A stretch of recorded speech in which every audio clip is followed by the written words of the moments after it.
If you saw my recent video review about The Great War by Richard Borg, you have seen some paper miniatures that I've used that. Paper miniatures are something that I really like because they're easy to build, they're very inexpensive, sometimes completely for free, and they allow me to have a lot of control and customization when it comes to the pieces that I want to put on the board and to look at as I'm playing a game. I'm not very good at painting, building miniatures. That's a euphemism. I'm horrible at it. I don't really have the time to do that stuff anyways, or to learn. It's expensive, but paper miniatures, I want something new, some cool miniatures. Well, they come out on my printer, and in 20 minutes I have a small army of miniatures that look the way I want them to look, because I can choose, and maybe it costs me $0, it costs me $2, $3, $4. Awesome. Long introduction to say, after playing with miniatures in the Great War, I felt the desire, the urge, the need to play with miniatures more. So I've been going around browsing Board Game Geek looking for sets of rules for combat that will allow me to use paper miniatures in fun, original context. And in particular, when I'm looking for rules for miniature games, I like to look for rules at the skirmish level. I like man-to-man combat, I like individual miniatures because it feels more thematic, it has more of an RPG feel to it. And a game that I came across and that I decided to try is Tusk.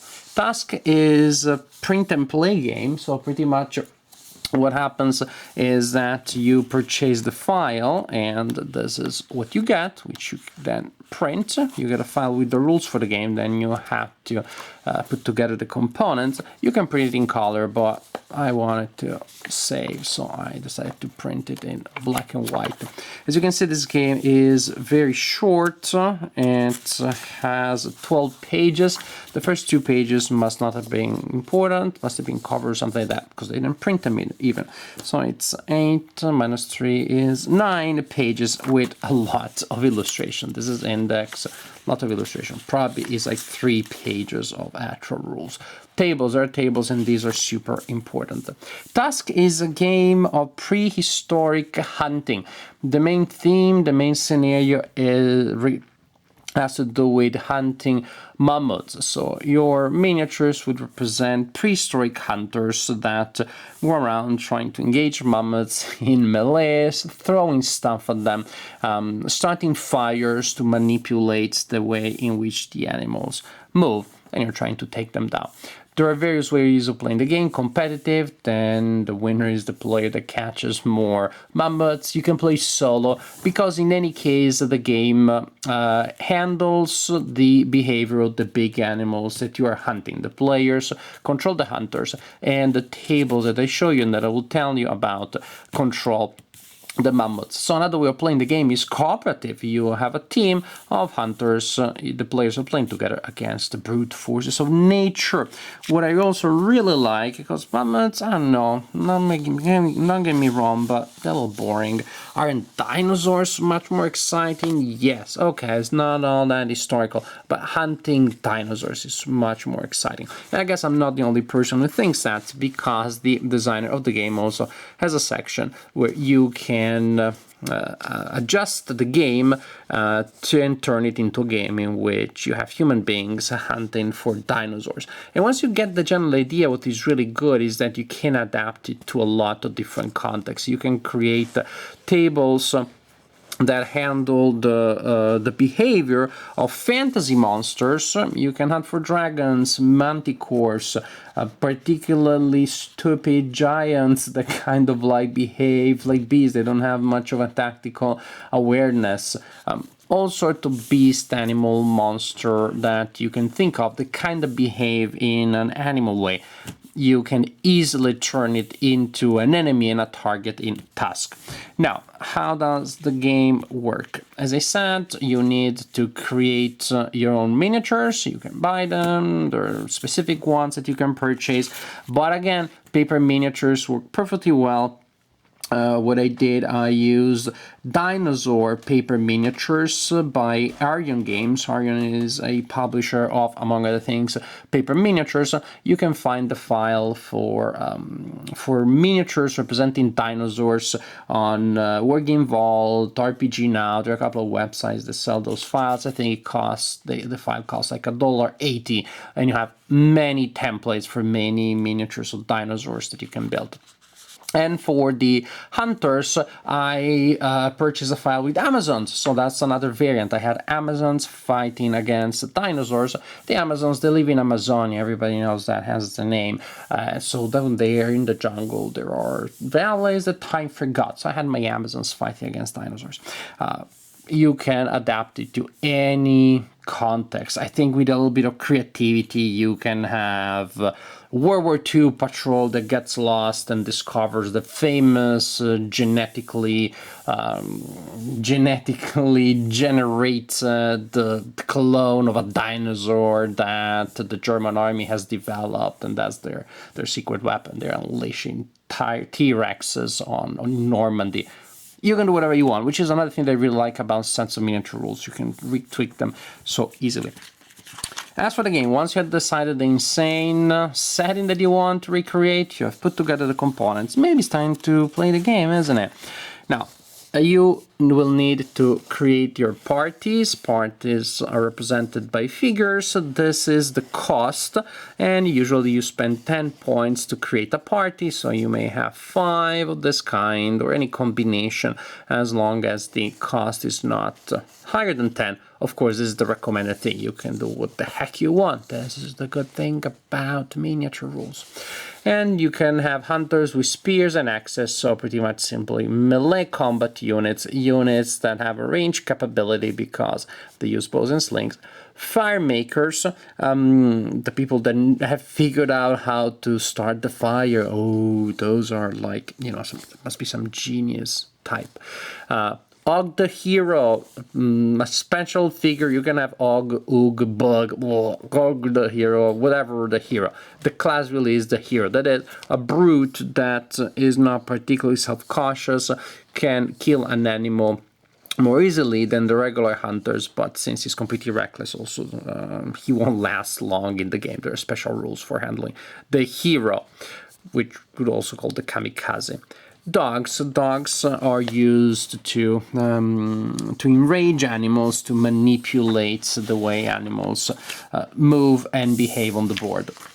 So you have your party of animals, and then you have the turn sequence in which fire progresses. There may be fires on the board. Any way in which you want to represent the fire will work. What I did, I use orange, yellow, and red glass beads in little piles. Actually, it worked pretty well. It had a nice fire appearance, and it was very easy then to extend the fires to move them around. Because in the first phase of a turn, you check for progression of fire. The fires may go out, may extend, may move around. It's hard to control them once you start.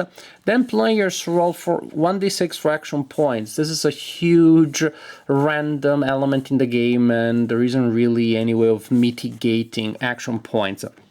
Action points you will use to move your miniatures, because each action point allows you to move bases, 1 point per base, and to increase the movement distance of some bases, and to make fire makers light fires. So you spend a point to have a fire maker try to make a fire, because actually then you need to roll a die. Not certain that the fire maker will succeed. It will succeed only on a 5 or 6, which means actually spending a whole point when maybe you don't have many to get a guy, hit 2 rocks against each other, getting a chance to get a fire when it's only 1 in 3 is not that attractive of an option. So what I did simply, in some games I made automatic. I made them automatic that by spending 2 action points I would be able to start a fire. Other times I turned it into a 50% chance, and then other times I cheated and I simply had the fire maker start a fire whenever the heck I wanted.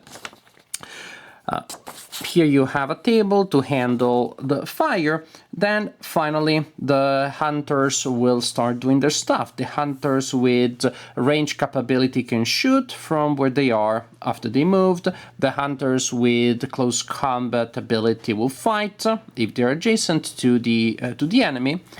These are actions that they take after movement, and movement is indicated here. These are the movement capabilities. You move, then you resolve first range attacks, then close combat attacks, and then is when it gets really cool because the enemies attack. Oh, by the way, as for close combat, it is pretty brutal. You kill or not kill. You roll 2d6 when you're attacking, you roll 10, 11, or 12, the beast is killed. You may hit this mammoth the entire game and never kill him, and then the first newbie comes in, gives it a light kick in a leg, rolls a 12, boom, the beast goes down. Strangeness of prehistoric hunting. So what I did actually was to lower the number to hit so that it would be more likely to hit. In some games I did that I ruled that you hit from 8 or higher, or even 7 or higher, but I also ruled that it takes multiple hits to take down a mammoth. It made it a little more interesting. There was more of an arc because you need to hit them. You hit them more often, but a single hit is not enough to just make mammoth go down. It felt thematically more right, and it also made gameplay a little more interesting.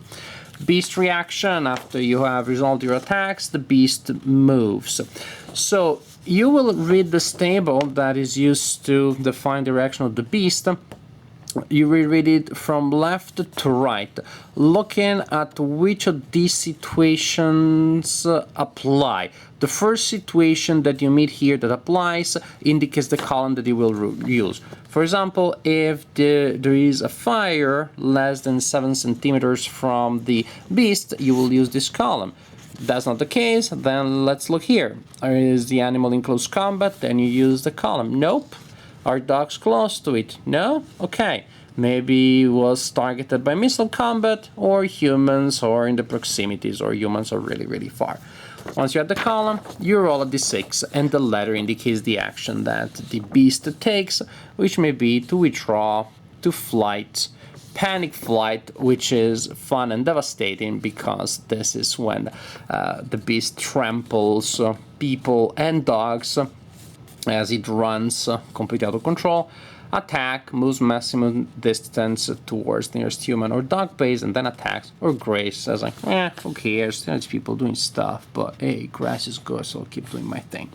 And for the animals attacking, it is as brutal as it is for the humans.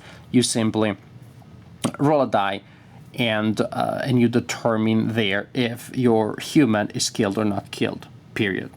As I said, there are other scenarios. There is the one with dinosaurs, or there are Victorian Adventures, in which you have Victorian gentlemen hunting for dinosaurs. So you have different characters, different weapons, for example, gun and artillery fire. And I must say, the idea of firing against a T-Rex with a 19th century gun is pretty fun. So you have all of these elements in the game, which nevertheless to me work really mainly as suggestions.